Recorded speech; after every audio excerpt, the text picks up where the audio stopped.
Thank you for joining me tonight. It's my pleasure to be able to present to you on pediatric vital pulp therapy. I am a general dentist. I'm limited to pediatric dentistry and have been for almost my entire career in dentistry.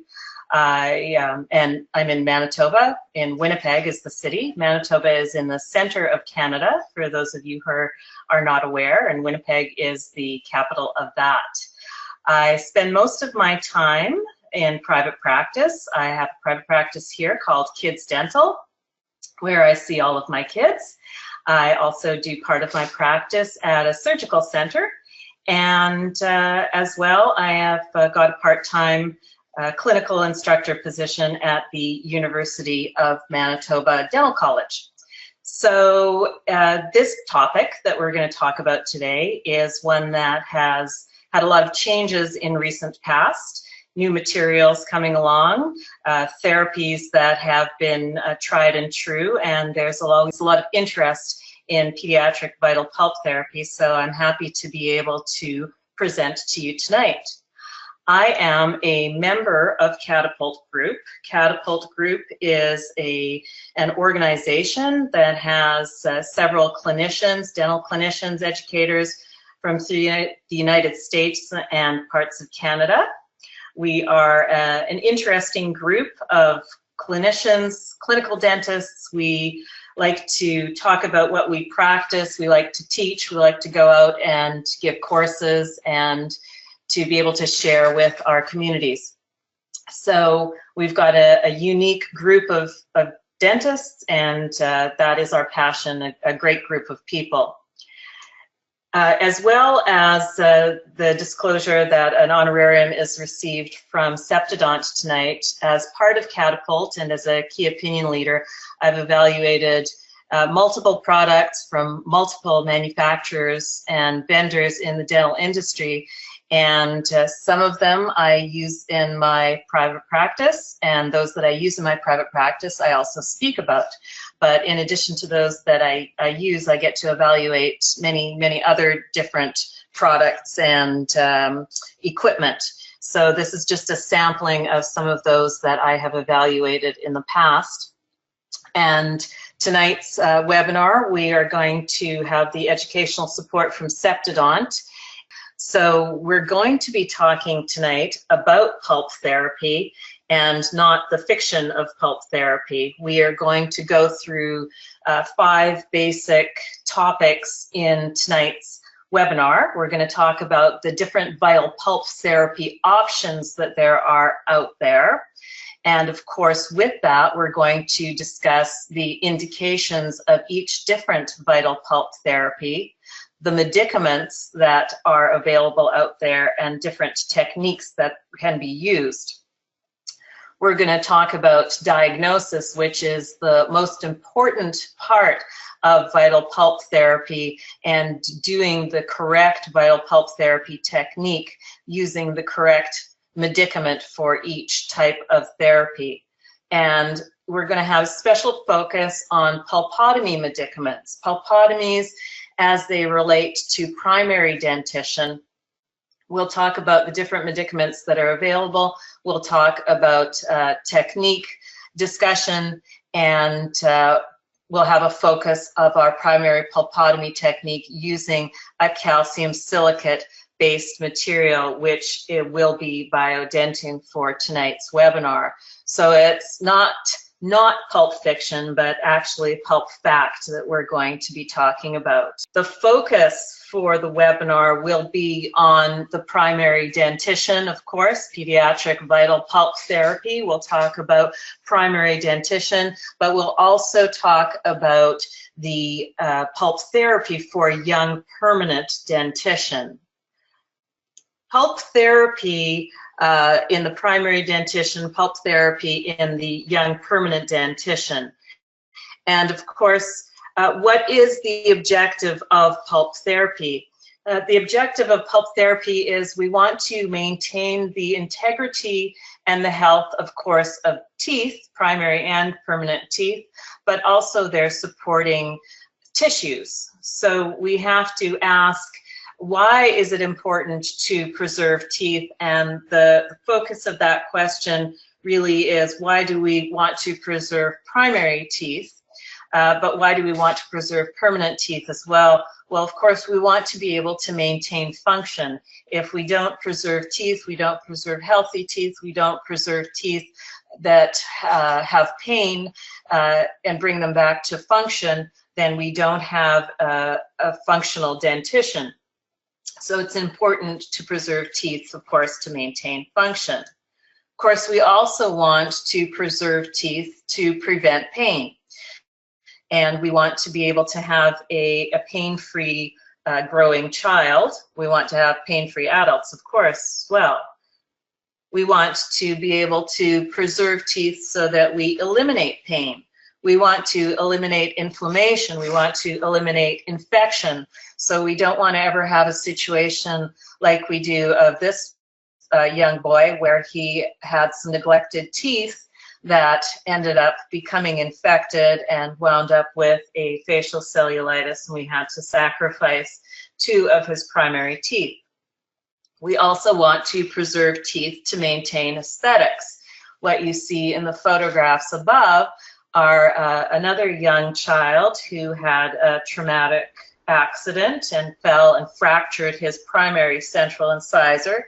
You can see in the second photograph, we've got a pulp exposure there.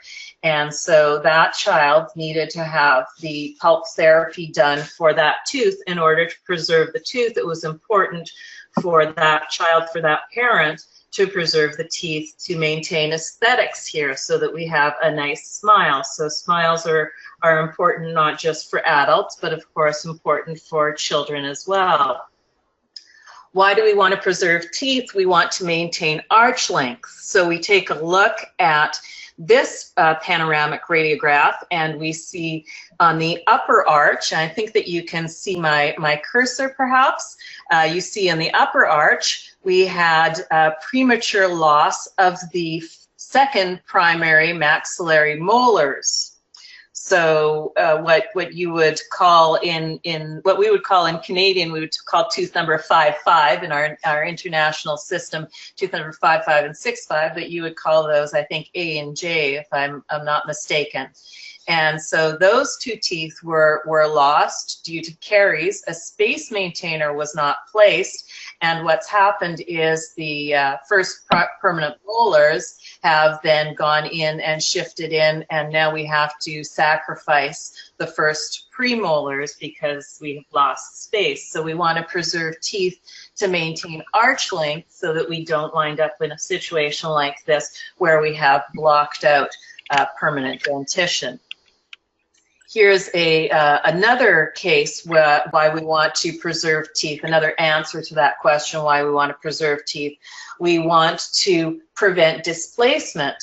So it's not evident in this view of this child, but we have displacement of the permanent central incisor, and if you look at his palatal view, this is why we have displacement, because there was neglect. These teeth were never treated, and they were never treated pulpily, and so they've caused displacement of the permanent dentition. So for all of those reasons, we want to prevent damage to oral tissues, we want to maintain arch length, we want to prevent pain, and we want to maintain a functioning dentition.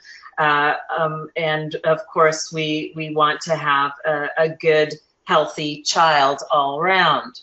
So when we look at different pulp therapy options, these are the vital pulp therapy options that we have available to us.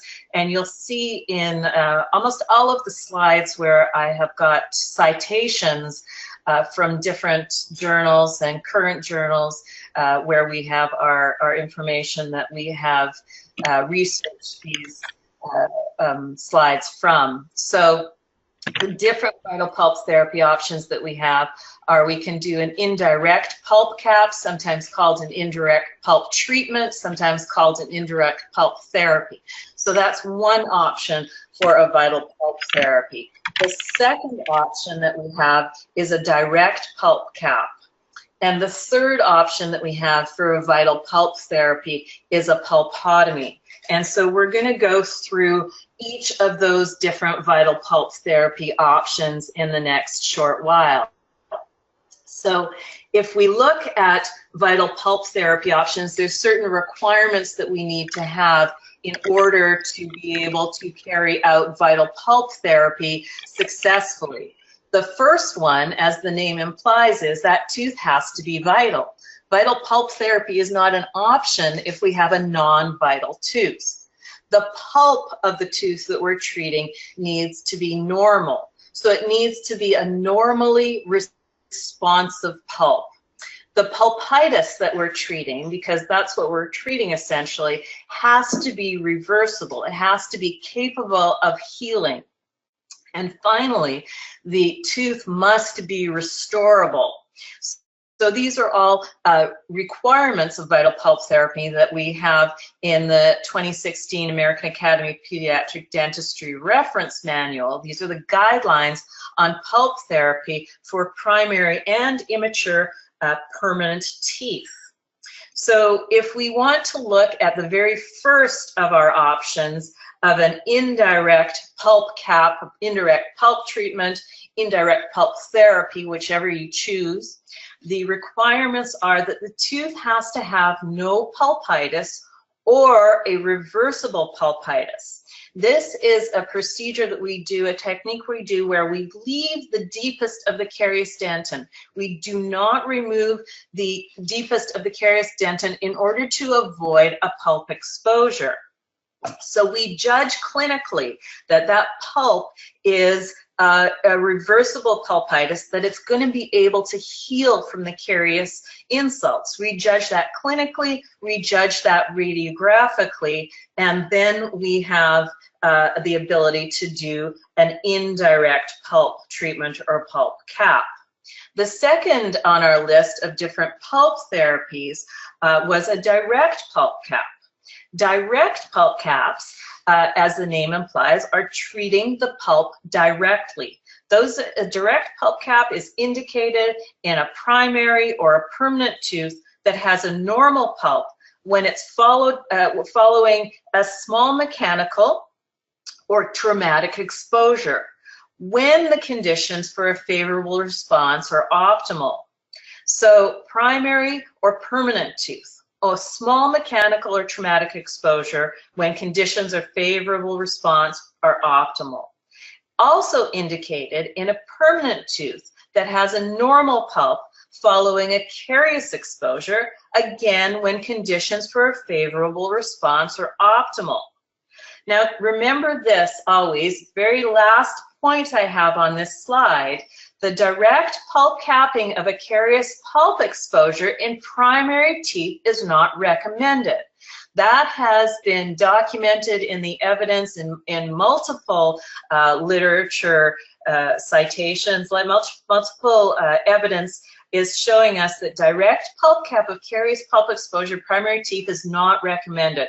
So we would only do that in very extreme situations, very cautiously. So we have then this is the summary of our direct pulp cap. Third on our list of vital pulp therapy options are the pulpotomy. The pulpotomy is a procedure that's indicated when caries removal will result in a pulp exposure in either a primary or a young permanent tooth that has to have a normal pulp or a reversible pulpitis, or after a traumatic exposure. So again, the tooth needs to be able to have a reversible pulpitis. It needs to have the capacity to heal if you expect a pulpotomy to be successful.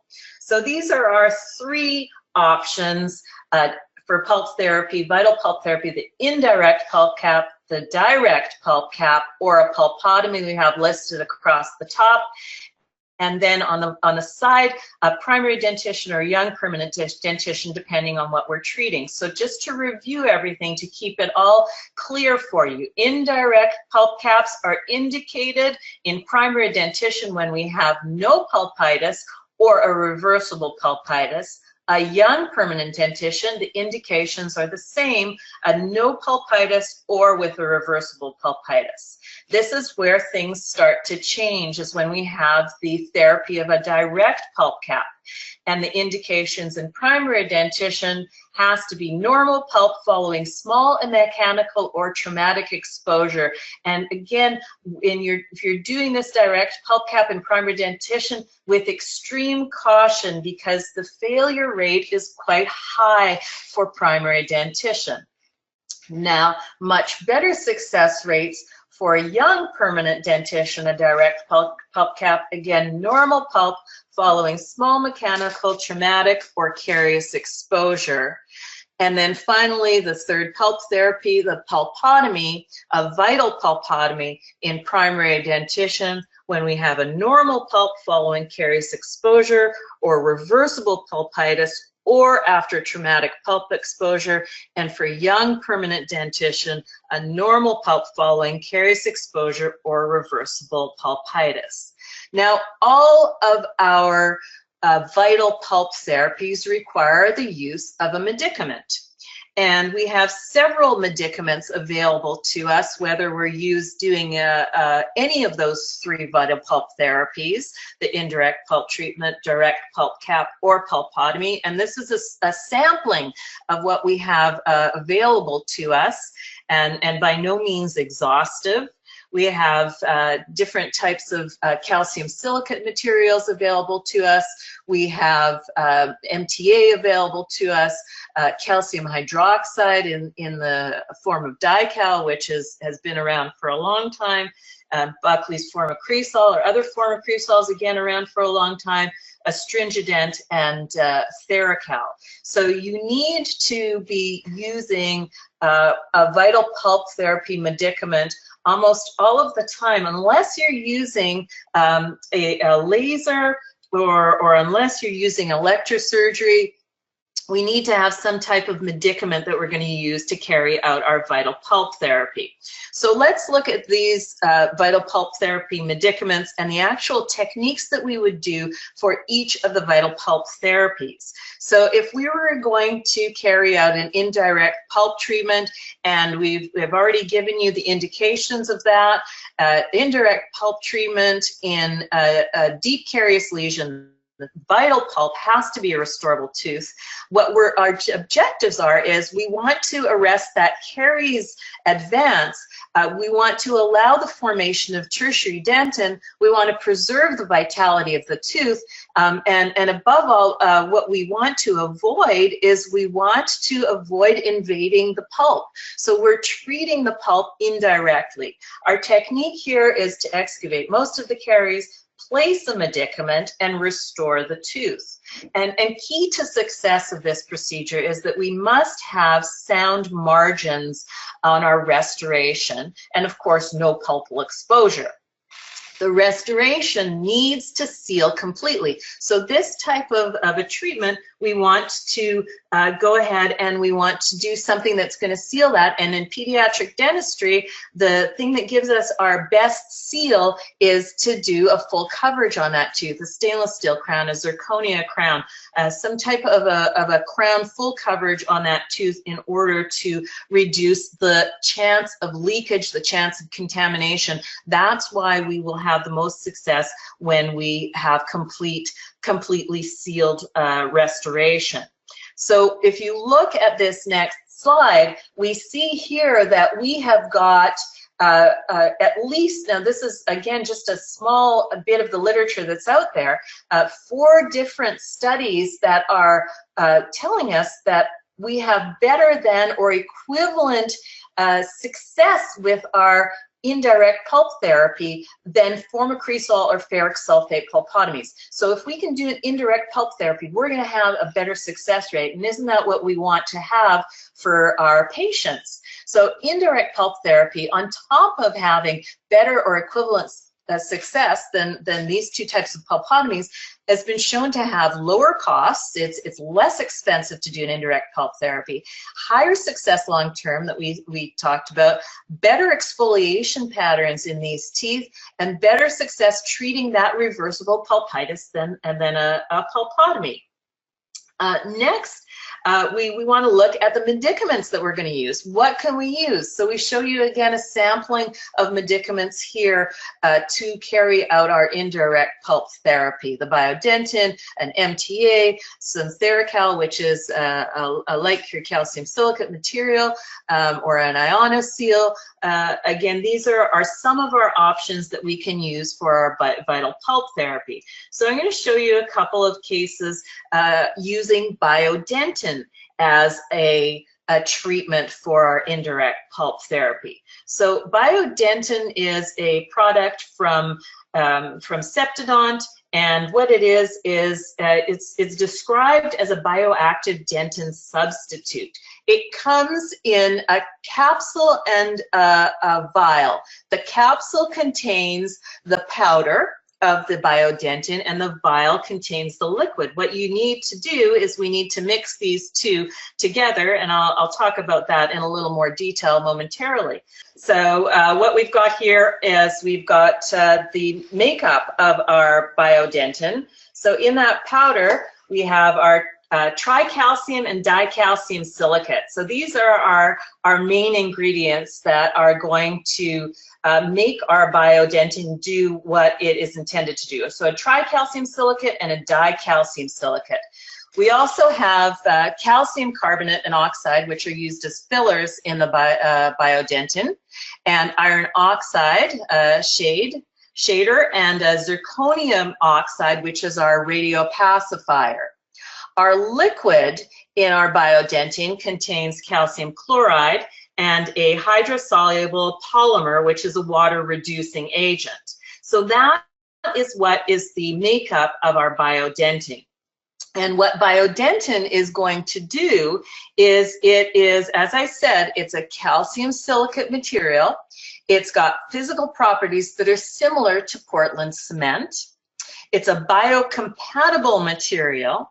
And what it's going to do is it's going to induce apposition of reactionary dentin by stimulating the odontoblasts, and it's going to induce apposition of reparative dentin by induction of cell differentiation. It's going to work a lot of the ways that we're used to as in our Portland cement type materials. So let's look again at our procedure and then our clinical cases. So an indirect pulp treatment in primary dentition, we have an incomplete removal of the caries. Remember, we're leaving the deepest caries adjacent to the pulp, and so that we're avoiding that pulp exposure. The caries affected dentin is then treated with our biocompatible material to produce a biological seal. So we have very severe caries, like in this case. We don't want to have an exposure because I've just told you that our indirect pulp therapy has a very high success rate. So we clean out as much as we can, and what you're seeing here is an indirect pulp therapy, an indirect pulp cap. We have no exposure, but we're treating it with a medicament. We're cut here for our crown, for our full coverage, and that is some full coverage zirconia crowns there. So that is as simple as an indirect pulp therapy gets on a primary dentition. You look at a young permanent dentition. So this is when it's really critical to not have that pulp exposure. We don't want to have a pulp exposure, because once we have a pulp exposure on a young permanent tooth or permanent tooth, we're committing that tooth to a root canal. We're committing it to an endodontic all-out procedure. And then, of course, you know that anytime that you do that, we're setting ourselves up to all kinds of complications, potential complications, you know, cracks and failures and leaking, and if we can treat our teeth with indirect pulp therapy in a permanent tooth, then we've saved that tooth the fate of an endodontic procedure. So what you're looking at here is a permanent molar. It's a 6-year molar, very devastated tooth, one of those hypocalcified molar incisor hypomineralization. gone in, I've cleaned out the majority of the decay. The tooth is not symptomatic, so I'm confident here that if I do an indirect pulp therapy, we're going to have a good success rate. So we've gone in indirect pulp therapy, and then I've gone and covered that full coverage with a stainless steel crown. And we've got a very good track record clinically of these teeth having a very good longevity after this type of treatment, and very few of them coming back with issues. Another case where we have an indirect pulp treatment is if we have a traumatic injury. So this young girl, she fractured a central incisor and an enamel dentin fracture, permanent dentition. That's a fracture that's confined to the enamel and dentin without loss of tooth structure involving the pulp. And so we go in, you can see this is a close-up view of that fracture, and then if you look at it from the incisal angle, we can see there's no pulpal exposure, but we know that we're close. So we need to give this kid some protection. So we've gone in, this is BIODENTINE, a nice layer of BIODENTINE over the exposed area, and then gone in and built that up. That's just a composite buildup. That's immediately post buildup, and then this is a 5-year post-operative asymptomatic tooth with an indirect pulp therapy.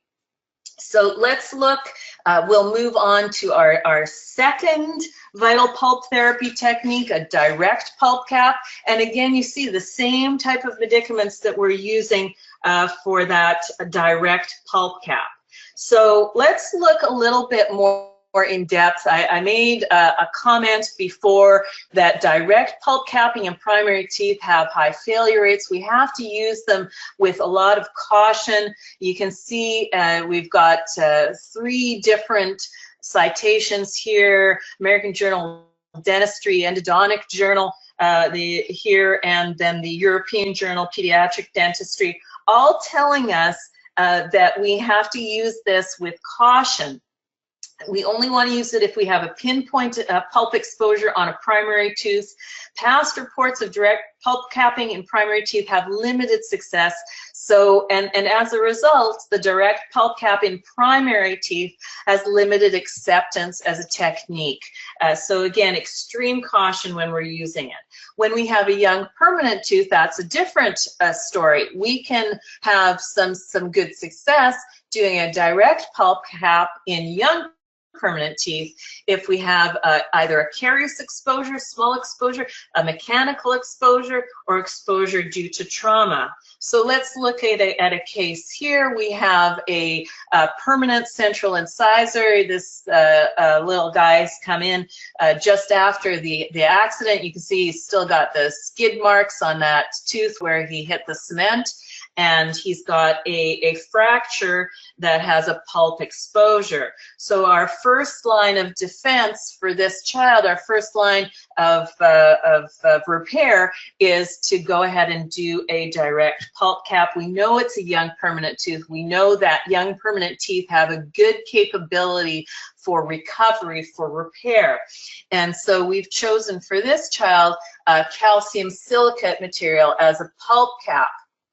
International Endodontic Journal, here 2009 study was done telling us that a calcium silicate material is showing us a better success rate than calcium hydroxide as a pulp cap.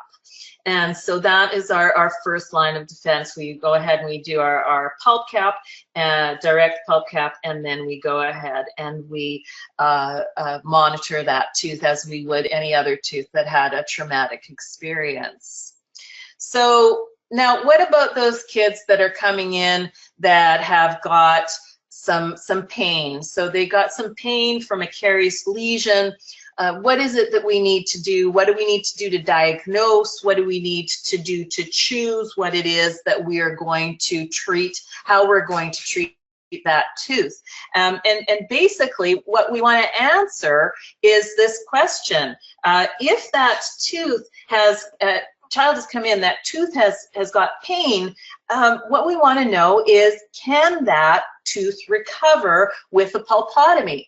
And you look at the pulpotomy rationale, what it is that we're trying to achieve with a pulpotomy, and we see that this is really the basis. This is what we need to ask. If the bacterial assault on that tooth from that caries exposure, so this carries into the pulp, if that tooth can recover, we can remove the infected coronal portion. We can remove that infected portion, and the radicular pulp is still healthy enough and capable of recovery. So we amputate the coronal pulp, we treat the radicular pulp with a medicament, and we expect for it to recover. So we have to ask ourselves several things. When we're doing our differential diagnosis, we're trying to determine if we can go ahead and we can do a pulpotomy, or whether we need something more. And something more would be a pulpectomy, which is a non-vital pulp therapy, or something more would be perhaps an extraction.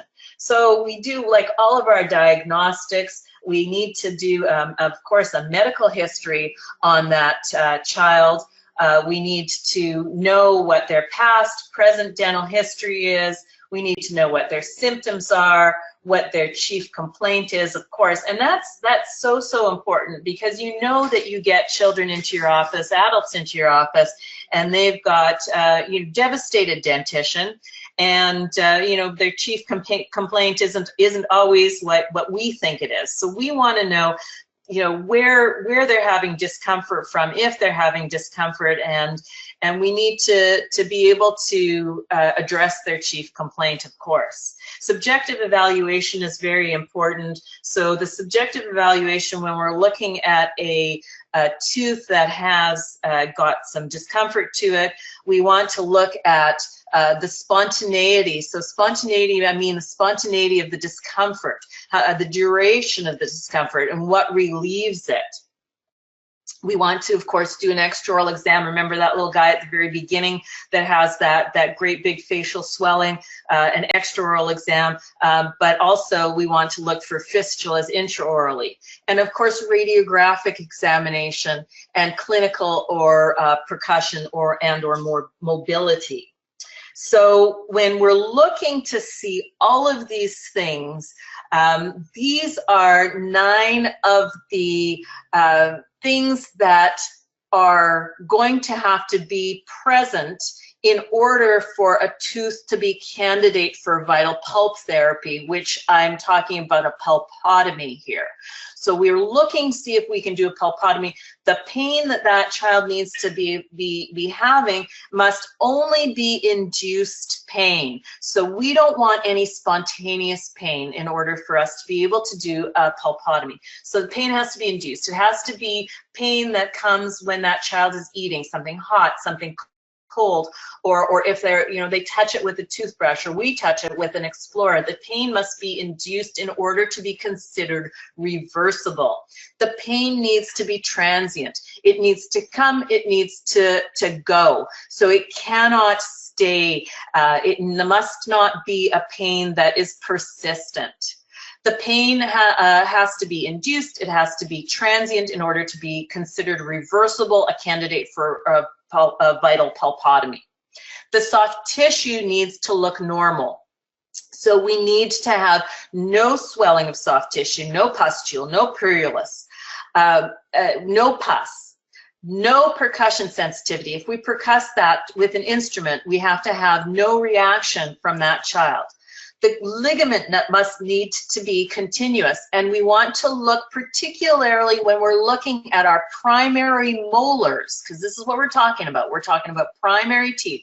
The furcation must be normal, because when we have a radiolucency showing up in primary dentition, that radiolucency shows up at the furcation. The root morphology has to be normal. No internal resorption, no external resorption.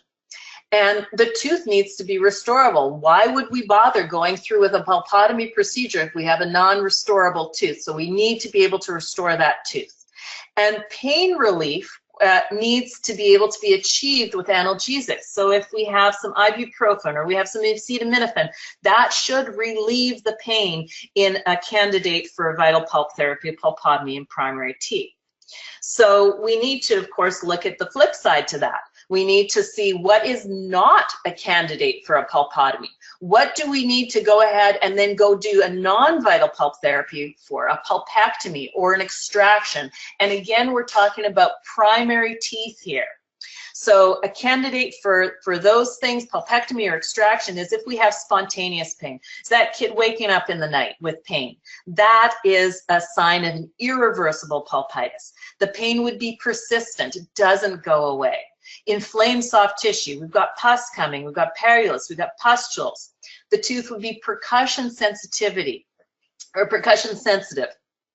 If we have a widened or discontinuous ligament, if there's furcal involvement, if we have either external or internal resorption, the tooth is not restorable and the pain not being relieved by analgesics. All of those are indications of an irreversible pulpitis. We would need to do either pulpectomy or extract that primary tooth. So to put it all into a flow chart for you, carious lesion producing pain in a primary tooth. We're heading down the left side of your screen. We want to know induced pain. We want it only to be intermittent, and we want it to be transient. Signs of reversible pulpitis make that tooth a candidate for a vital pulp therapy. On the right side of your screen, those teeth that have carious lesions producing pain that are spontaneous, prolonged, or nocturnal are signs of irreversible pulpitis. Make me think we need to do a non-vital pulp therapy or extraction of that tooth. So we know now how to diagnose it symptomatically, radiographically, indications for vital pulpotomy for the primary dentition.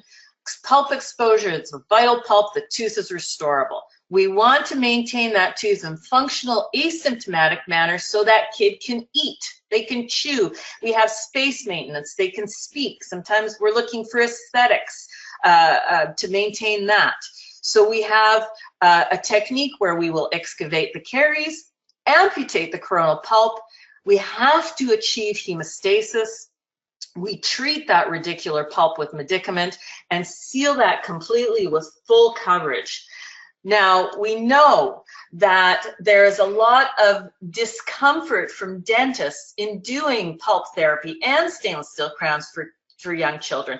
So the general dentist doesn't feel comfortable, and that's because you don't have a lot of experience. When you graduate dental school, you've averaged only 2 stainless steel crowns and 1 pulp therapy in children prior to graduation. So how can you possibly feel comfortable in a procedure that you don't do very often? So, the thing is, though, it's a very simple procedure, and you can do it very successfully with just a little bit of practice. So when we look, I said to you, you need to use a medicament, or we need to use electrosurgery or laser. So our medicaments that we have available to us are basically these 5 things we can do once we amputate that coronal pulp. We got to treat it either with FORMOCRESOL, ferric sulfate, do some electrosurgery on it, a laser, or calcium silicate. And I'm going to focus on numbers 1, 2, and 5 in the next short while that we have left. So first is FORMOCRESOL on our list. That is a bactericidal. It's going to render the tissue inert. And we have the way that it works is it's a 19% formaldehyde, 35% cresol, and 15% glycerin in a water base. We apply it for 3 to 5 minutes, and then we have 3 zones. A zone of fixation, which is the coronal third of that zone, of that FORMOCRESOL application. We have a zone of atrophy, the middle third, and a zone of inflammation, which is the apical third. We have success rates that are all over the place, between 62 to 97% success rate, depending on where you look, what evidence you're looking at. And it's been used since 1904. But here's the thing. FORMOCRESOL in 2011 was put on a list of known carcinogens by the U.S. Department Department of Health and Human Services. The report identified that agent, the formocresol, known or reasonably anticipated to cause cancer in humans. So now we have evidence that it is a possible carcinogen, and so we need to look for other options. So mutagenic and carcinogenic concerns.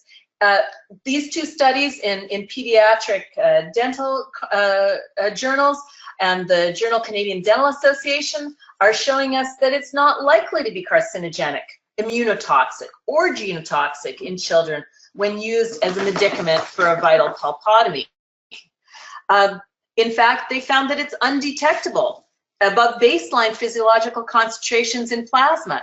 It's unlikely that formocresol, when used in the doses that we typically use it for vital pulpotomies, pose any risk to children.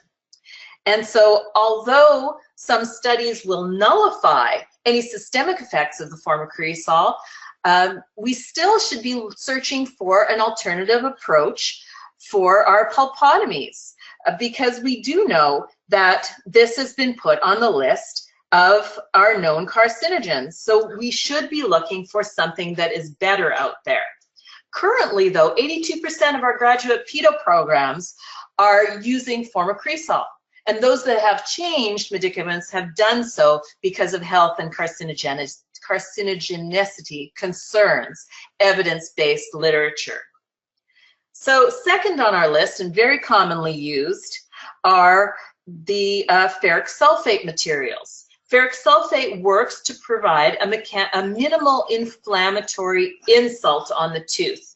It's 15.5% ferric sulfate in an aqueous base. It's hemostatic, which gives us a lot of false positives.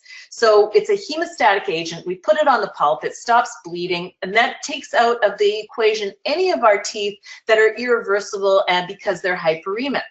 It creates an aggressive inflammatory reaction. The application for this is 10 to 15 seconds, so it's very popular, but it's got a lot of problems using ferric sulfate because we need to wash away that coagulum to decrease the chance of resorption. Well, I can't tell if I've removed the coagulum. What it's doing is it's producing hemostasis of the pulp stumps by chemically sealing the blood vessels, agglutination of the blood protein, but there's no formation of the blood clot. But the problem is that it can cause some internal resorption. Look at these results of the ferric sulfate in this study compared to formocresol. It's showing that it's almost equally as effective as the formocresol, but the kicker here is that that study was only 6 to 9 months. Well, 6 to 9 months with ferric sulfate is going to show a success. What happens is, this is a ferric sulfate pulpotomy. What happens over time is we get this happening. We get the internal or external resorption of failed pulpotomy. Another case, again with a ferric sulfate, very nicely done pulpotomy, but over time we have the resorption happening, internal resorption happening here, and so we have again a failed pulpotomy. So this is what we see routinely with ferric sulfate. If we can wash away that coagulum, we don't have that failure, but we can't tell 100% whether we have that coagulum washed away, and so we have continued problems with the resorptions. So ferric sulfate is not a great material. We're going to go now to our calcium silicate. The calcium silicate that we're going to talk about is with the BIODENTINE. It's going to encourage a dentin bridge formation. And we have lots of calcium silicates that are out there. BIODENTINE, of course, is a calcium silicate, but also the MTAs are calcium silicates. And so the mechanism of action of our calcium silicates, any of these materials, is to formation of a hydroxyapatite-like mineral structure. So we have formation of calcium hydroxide in these materials, which dissociates, releases calcium ions, promotes cellular attachment and proliferation. And then we have also an alkaline pH and antimicrobial forming. So let's compare our calcium silicate materials. So the differences between MTA and BIODENTINE, both calcium silicate materials, both of them are bioactive and biocompatible. They induce the secretion of that reactionary dentin and pulpal healing. The MTA generally has a sandy texture, whereas BIODENTINE has a creamy stone-like texture. Traditional MTAs set in 2 hours, but BIODENTINE will set in 12 minutes. And the radiopacifiers that they use, MTA uses a bismuth oxide in most of the MTAs, which stains, but BIODENTINE uses zirconium oxide, which does not stain. So those are the differences between the two. More subtle differences we see in this study, a study of cytotoxicity and bioactivity of different pulpotomy materials on some stem cells from human exfoliated primary teeth, is that BIODENTINE will exhibit a better cytocompatibility and bioactivity than the MTA in this study, better than TheraCal and better than IRM. The cell viability in the presence of BIODENTINE eluates was significantly higher. So the more vital cells, more viable cells than other materials. And BIODENTINE eluates significantly induced calcified matrix deposition from 7 days of culture. We see in multiple studies, 4 studies on this page, clinical trials showing that calcium silicate materials are performing equal to or better than FORMOCRESOL or ferric sulfate and may be the preferred pulpotomy agent of the future. So 4 citations on this slide, another 5 citations on this slide, showing us just how good our BIODENTINE actually is. And so we look again, now this is a lot of words, a lot of studies. We'll narrow it down for you. We're looking at calcium silicate versus FORMOCRESOL in these studies. What you see in the first column are the number of teeth in these studies, FORMOCRESOL versus MTA, and the clinical outcomes and the radiographic outcomes are phenomenal for the MTA type material, the calcium silicate materials versus FORMOCRESOL. And these are all good long studies, the first 3 of them. The last 2 6-month studies are not a great time period, and I don't know what happened with all of these failures in the very last study, but certainly we see in the first 3 long-term studies, very good outcomes for these. So let's look at our method for pulpotomy. We want to prepare our tooth for full coverage because we don't want to go in and wash away any of the BIODENTINE while it's setting. So this is how I get around my 12-minute set time. I'm preparing the tooth for full coverage first, removing the majority of caries before entering the pulp, and then I'm making a nice wide access. So at this point we have here lots of pulp, and you can see here I'm going in with a 556 burr, taking away the roof of the pulp chamber. I've already got this prepped for a stainless steel crown. And then I need to be able to see my whole pulp chamber. I want to then excavate that pulp chamber. I want to take the coronal pulp out with either a sharp, large excavator or a large, round, slow-speed burr with slow upward scooping motion so that we can easily visualize the pulp. Then I need to put some pressure on, either with a sterile gauze or a sterile cotton pellet.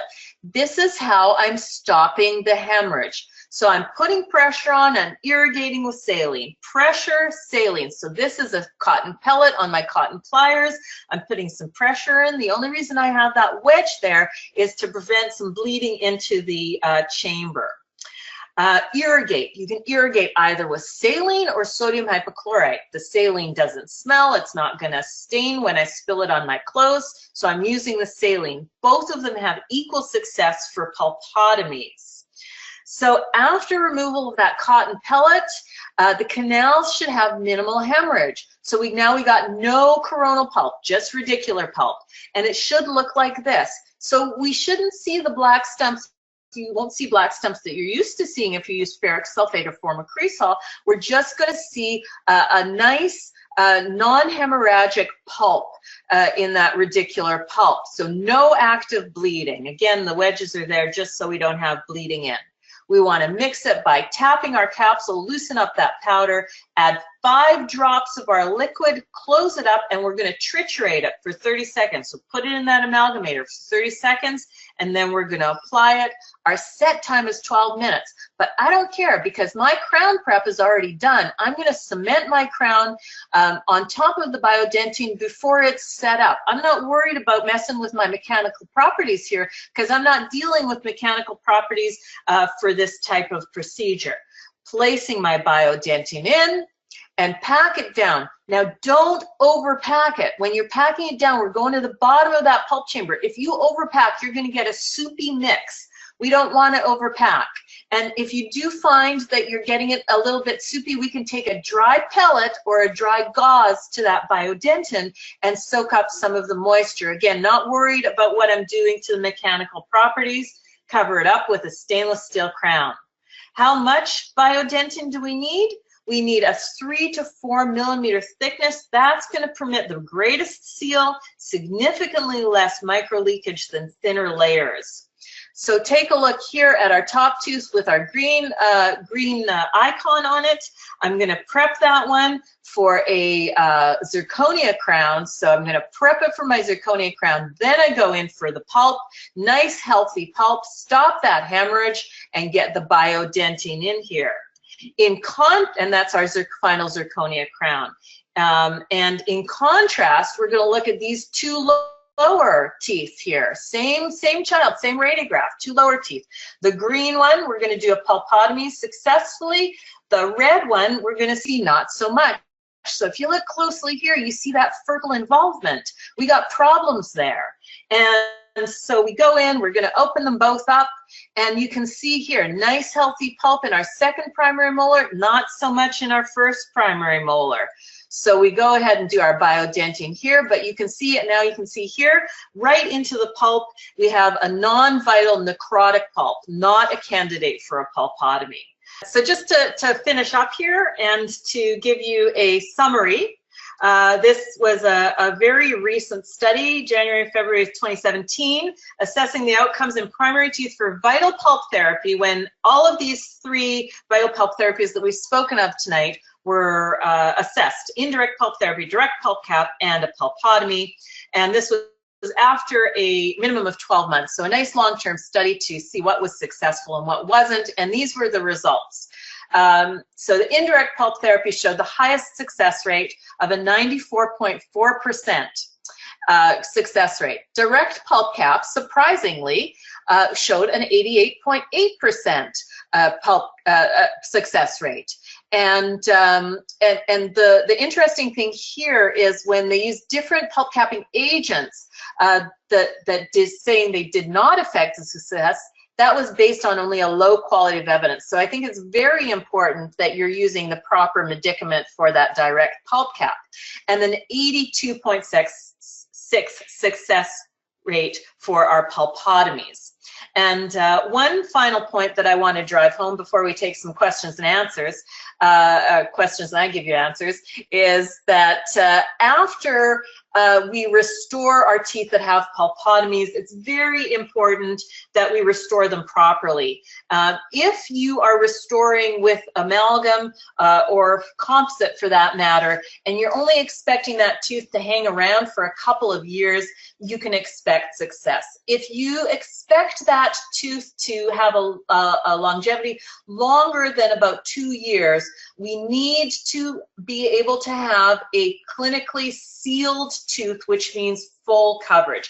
And in red here, I say failures became evident clinically significant at 27 to 29 months post-treatment. So you can get away with doing an amalgam or a composite, but beyond that time frame, you're going to have problems. But in fact, if you place a stainless steel crown or full coverage immediately following pulpotomy, as opposed to even an IRM temporary, you're significantly going to increase your success. And this review showed us that pulpotomy success rates were 79.9% for teeth restored with stainless steel crown and only 60% for those restored with amalgams. And so I think I've gone a little bit longer than I had intended to, but I'm going to hang around here, and we've got time for some questions and answers. First question, what tool do I use to place the BIODENTINE? You can place your BIODENTINE very easily with an amalgam carrier. So I scoop up my BIODENTINE with an amalgam carrier, and then I deposit into the pulp chamber. You can put it in with a spatula if you want, and then you need to pack it down. Just make sure if you're using that amalgam carrier that you rinse it out immediately after you're using. Otherwise, you are going to have never using that amalgam carrier again.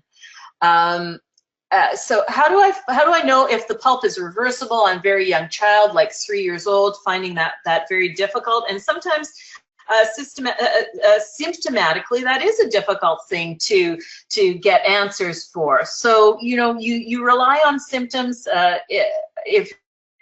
We want to know if it's reversible, so we say, when is the pain happening? Is it waking you up at night? That's a sign of an irreversible pulpitis. Reversible pulpitis is more an induced pain. Have you eaten something and then it hurts? But then sometimes we just need to look at our radiographs, and sometimes we need to go into that tooth and find that tooth is a reversible pulpitis. I can stop that bleeding with just pressure. I do not have a necrotic pulp. So things like that we need to look at. What type of cement am I using? Cementing stainless steel crowns. Routinely for my stainless steel crowns, it's a Fujisem 2 GCA. Oh, this very good question. This is going to bring up another point. Somebody's asking, what about restoring with like a glass ionomer after vital pulp therapy and stainless steel crowns? So you can do that, but again, you got to know that you're not going to have that seal that you have with a stainless steel crown. But I'm glad you asked that question. You can do it if it's a short period of time. If you're doing it temporarily and you're going back later for a stainless steel crown, or you only want that tooth to last for a short period of time. But also another good use for a glass ionomer over top of our BIODENTINE is, if you don't want to wait for that 12-minute set time, we can put our glass ionomer over top of it, light cure the glass ionomer, and then go ahead and proceed with a restoration, and know that we've got that glass ionomer to protect that BIODENTINE from washing out until that full 12 minutes set. Somebody's asking, can composite be bonded to BIODENTINE if used as pulp cap, as shown in anterior permanent tooth fracture? Absolutely, yes, you can put composite over top of your BIODENTINE. Preferred method for hemostasis of the pulp. When we're doing a BIODENTINE pulpotomy, like I showed you, the preferred method for hemostasis is pressure. If I can't stop that pulp from bleeding with pressure, I know I've got signs of an irreversible pulpitis. So if I can't get hemostasis with some pressure after a few minutes, I go back in, take a little bit more pulp out. So go back into the radicular pulps with my excavator, take a little more with the spoon excavator, a little more with my big round burr, and then try hemostasis again. If I can't get hemostasis after that, I know I've got an irreversible pulpitis. So again, some questions about pulpectomies. That's going to have to be another webinar. And a question about silver diamine fluoride for a deep reversible pulpitis. So I would want to use silver diamine fluoride only in cases where I've got asymptomatic teeth. So not on a symptomatic tooth at all with silver diamine fluoride. That's my current experience with the silver diamine to date. Is it okay to cement stainless steel crown with Duralon? Absolutely. I was using Duralon at the beginning of my career, very sticky, retentive cement. You can use Duralon for sure if you want. I think this is a very nice, possibly last question I'm seeing here. Best medicaments for indirect and direct pulp cap. We're definitely getting the best clinical success with our calcium silicate materials for our indirect and our direct pulp cap, and also for our pulpotomies as well. I have got my my website down here, drcarlacohn.com. You can go to that. There's some resources on that. There's some password protected resources. That password for anything that you need on that website is incisor, like the word incisor, I-N-C-I-S-O-R, and only one of them, singular incisor. And so you can go onto that drcarlacohn.com. That's got some good resources. That's got some links to some articles, many of the articles that I've written, again, very clinical stuff on my articles. And I'm sure that there's also a pulpotomy procedure article for the BIODENTINE as well on there. I know that there is. And then the other thing that I didn't mention right at the beginning that I shall mention to you now, that's my email address, drcohn@shaw.ca.